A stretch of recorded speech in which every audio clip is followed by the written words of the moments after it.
Assalamualaikum warahmatullahi wabarakatuh. Perkenalkan, nama saya Excel Padilla, NPM 240621250004. Di sini saya akan menjelaskan materi mengenai mata kuliah Ulumul Hadis, yaitu mengenai pengertian sunnah. Sunnah secara bahasa yaitu yang memiliki arti jalan atau kebiasaan, yang dimana juga bisa disebut dengan tradisi yang bisa dilakukan secara berulang-ulang. Sunnah ini berarti sesuatu yang baik maupun buruk yang dijadikan kebiasaan.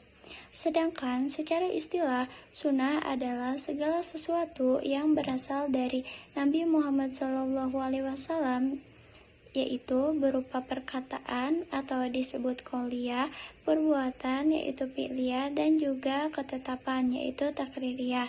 Nah, sunnah ini juga menjadi sumber hukum Islam kedua setelah Al-Quran. Nah, ada juga dalil Al-Quran tentang sunnah. Yang pertama yaitu dari Quran surat An-Nisa.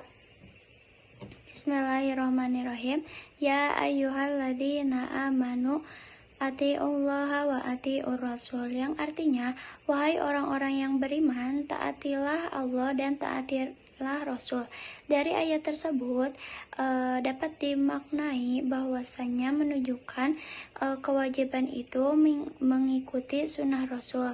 Nah, ada juga ayat yang lainnya yaitu dari Quran surat Al-Ahzab ayat 21, yaitu laqad kana lakum fi rasulillahi uswatun hasanah, yang artinya sungguh ada pada diri Rasulullah terdapat teladan yang baik bagimu. Nah, jadi maknanya dari ayat ini dapat disimpulkan bahwasanya sunnah itu menjadi pedoman hidupnya umat Islam. Yang selanjutnya ada juga hadis tentang sunnah. Yang pertama yaitu, barang siapa yang menaati aku, maka ia telah menaati Allah. Hadis yang diriwayatkan oleh Bukhari dan juga Muslim. Nah, hadis ini menunjukkan bahwa pentingnya kita mengikuti sunnah.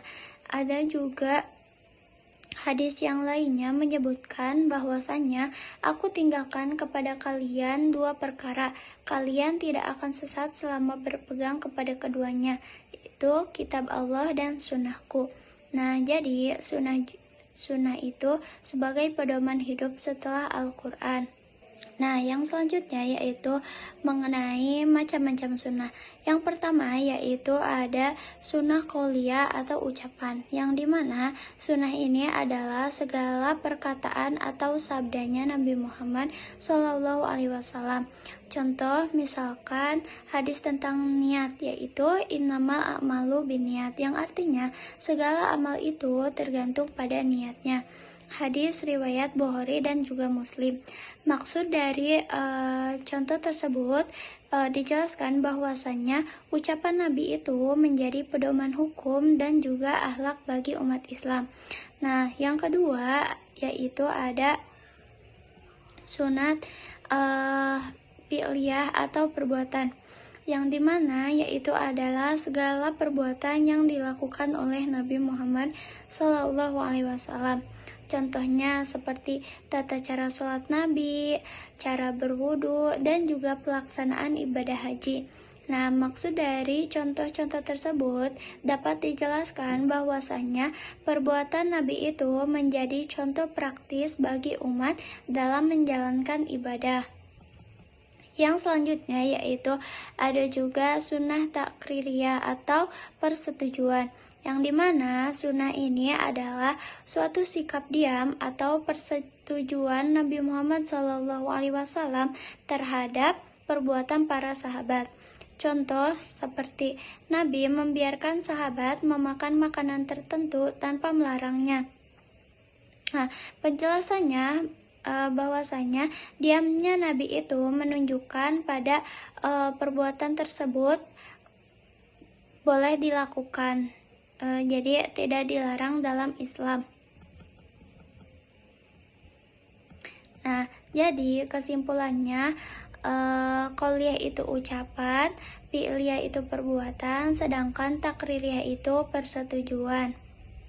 Nah, semua jenis sunnah ini menjadi pedoman penting dalam memahami ajaran Islam selain Al-Quran. Jadi, kesimpulannya, sunnah itu adalah segala sesuatu yang berasal dari Nabi Muhammad SAW, baik berupa ucapan, perbuatan, maupun persetujuan beliau yang menjadi pedoman hidup bagi umat Islam.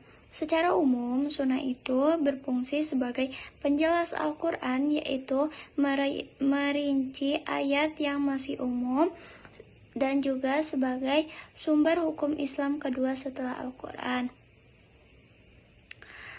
Dengan mengikuti sunnah, seorang muslim dapat menjalankan ajaran Islam dengan lebih sempurna sesuai dengan tuntunan Nabi. Jadi, sunnah bukan hanya anjuran, tetapi merupakan panduan penting dalam memahami dan mengamalkan Islam secara benar. Mungkin cukup sekian yang dapat saya sampaikan. Mohon maaf apabila banyak kesalahan. Wassalamualaikum warahmatullahi wabarakatuh.